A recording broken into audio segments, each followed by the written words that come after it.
Right, hello and welcome back to another one. So it's the 8th of March 2026. Okay. Apologies for going MIA for a little bit of time. A lot of news happened. I was going to do a video about the Green Party and I had recorded it and done everything about them winning the Gorton by-election. But then all this Trump news came out and yeah, with the Israel-Iran war that's going on. So we're going to talk about that instead today because it's fucking crazy. Please, it's too much winning. We can't take it anymore.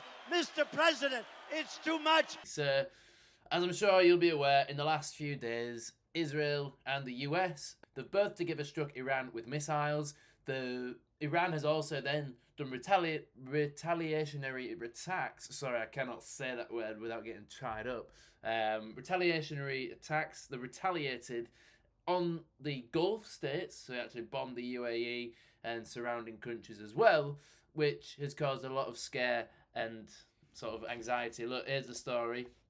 UK opens charter flights booking portal for Britons in Dubai. So yeah, a lot of British nationals trapped in Dubai. What was once known as the safest place on earth is no longer that safe. Although I don't really think that claim was that true in terms of it being the safest place on earth. But yeah, this is a sort of way to start things off.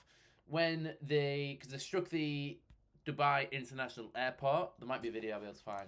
Yep, so here we go. We've got some of the drone strikes on Iran. We've got them here.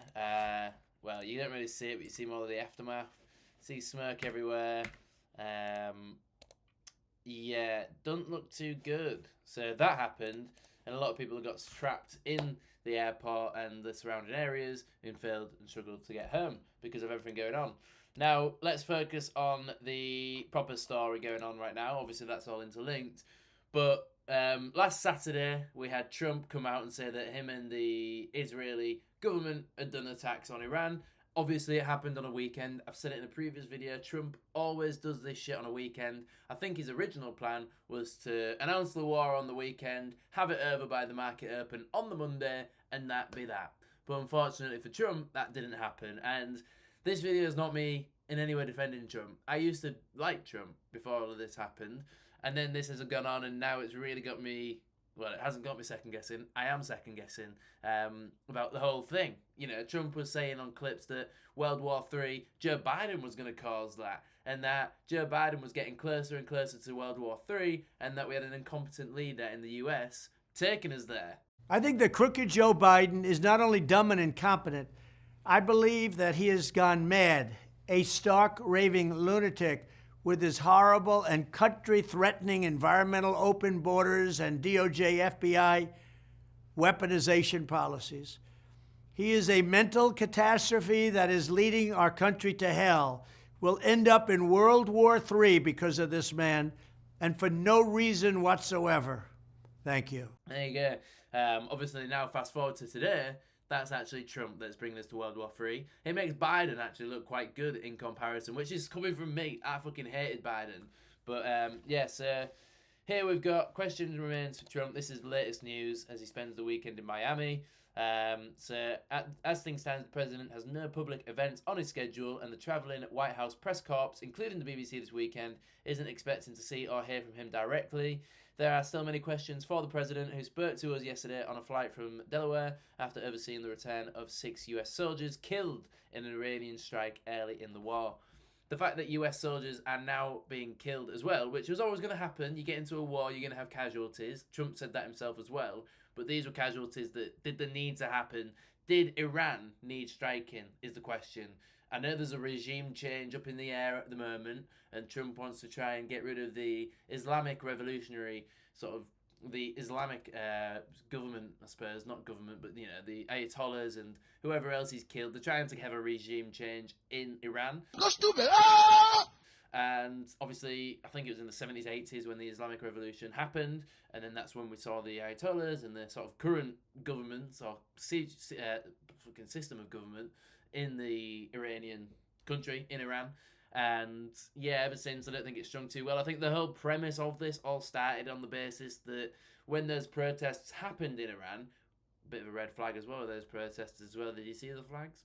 Do you see who's supporting them? Anyway, when those protests happened, apparently they opened fire on all these protesters, and this is Iran that did that. and then they're coming in, the US and Israel, to try and save them. Now, that's the bottom line of this war, apparently. But obviously, Bibi Netanyahu, he's been on this track for war for the last 30 years, constantly saying that the Iranian regime are weeks away from developing a nuclear bomb. If not stopped, Iran could produce a nuclear weapon in a very short time. It could be a year, it could be within a few months.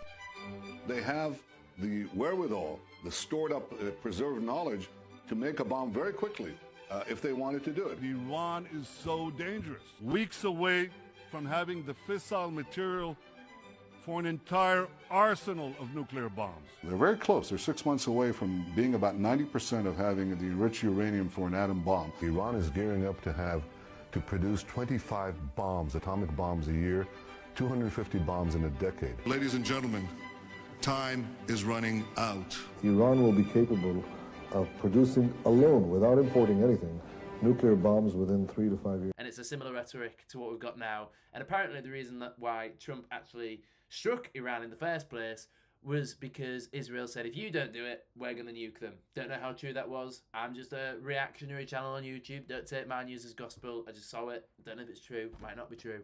But yeah, woman in UK describes difficulty contacting family in Iran. So she lives in Birmingham, England. She's a British Iranian with family in Iran. She's getting in touch with them. She says getting in touch with them is difficult. Her parents-in-law in Tehran manage to reach her from time to time with a calling card, but it doesn't always work. She's only managed to speak to them twice in the past 8 days. Yesterday, they told her that there were many attacks around them. They're incredibly scared. Obviously, that's coming from the point of view of people based in Iran. This is the satellite images reveal the damage in Iranian port city of Bushehr. If I said that right, if anyone is from Iran watching this video, let me know. So these satellite images taken on Saturday show damage at a naval base and air base in the southern port city of Bushehr in Iran. Again, I'm doubling down on that. I'm not saying that, I'm saying it wrong. A photo shows large holes in the roofs of a row of buildings labelled as repair shop on Google Maps. Yeah, there we go. Okay. And then we've got this. This is, I've seen this all over X. This is the main reason why I'm making this video, because it's fucking atrocious, right? So Iran's foreign ministry says toxic air is endangering lives after strikes on oil depots. For a bit of context, let's look at what's happened. So here we've got some videos on X. I have done my absolute best to make sure these aren't AI. From everything that I can see, this is not AI, this is real. So here we can see this. This is what happened yesterday when they struck this oil facility in Tehran. It looks like Armageddon.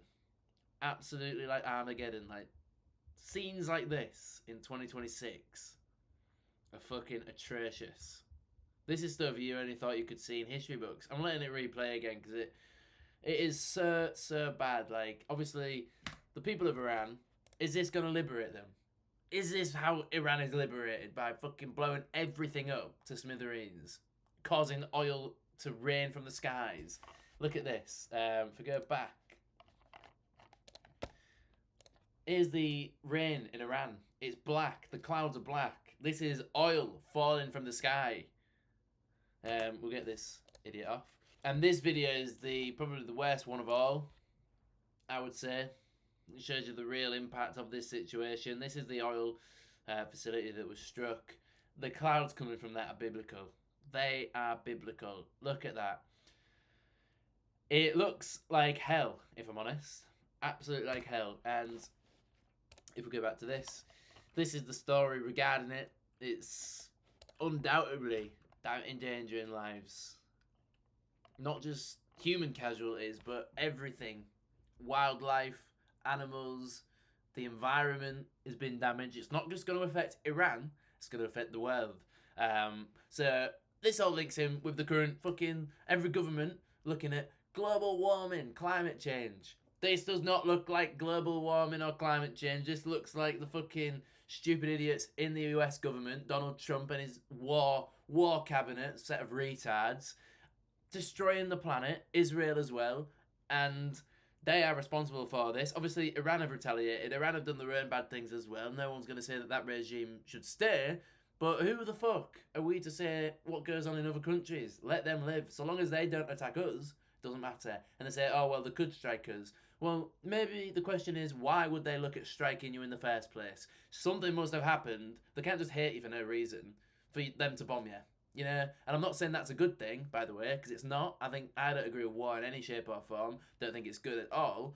Obviously, we had what happened in Venezuela the other week. Who knows what went on behind the scenes there? It was quick, in and out. There was no fight back. This time there is fight back, and it is constantly developing. Everything is on the table. Trump says about sending troops to Iran. Obviously, he said Keir Starmer's not very Churchill-like, not very pragmatic-like. Israel launches new wide-scale strikes in Iran.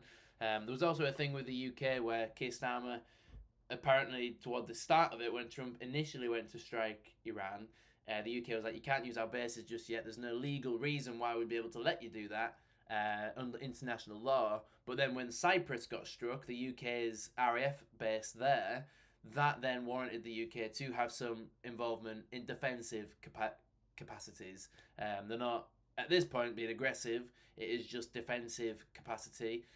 We'll see how that progresses. Yeah, I mean, what I do like about the way Starmer's handled this is that they've learnt the lessons from the Iran war, which is the Iraq war in the early 2000s. That's good because that war was also another war based on absolute lies. There was no real reason for it. They said that Saddam Hussein had weapons of mass destruction.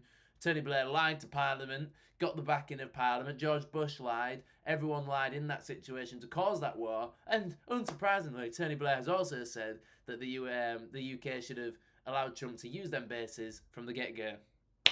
War criminal Tony Blair said that, everyone, on the board of peace. Fucking muppet. It's a developing story. I don't really like the way things are heading.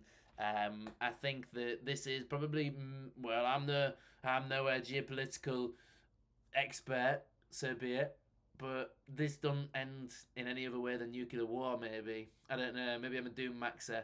I feel like I am a doom maxer in this situation, but, you know, it's not looking good. How does this get de-escalated? How do the people come together and say, well, actually, let's have a conversation, we'll try and end this? Is that going to happen? I don't know, I don't think so. But yeah, that's just this small video on this. I'm going to be doing videos a lot more regularly about the situation, keeping up to date with it. I just needed to get some opinions out there for the time being. But yeah, let me know what you think. Do you think the war is just? Do you think it should be happening? I don't, personally, but yeah. I mean, the Iranian regime, don't agree with that, but on the same hand, how is this liberating women from not having to wear headscarves on the streets? How is oil rain like this? If we keep scrolling, we'll get there. How is this liberating anyone in Israel? I don't know. You let me know. Thank you for watching.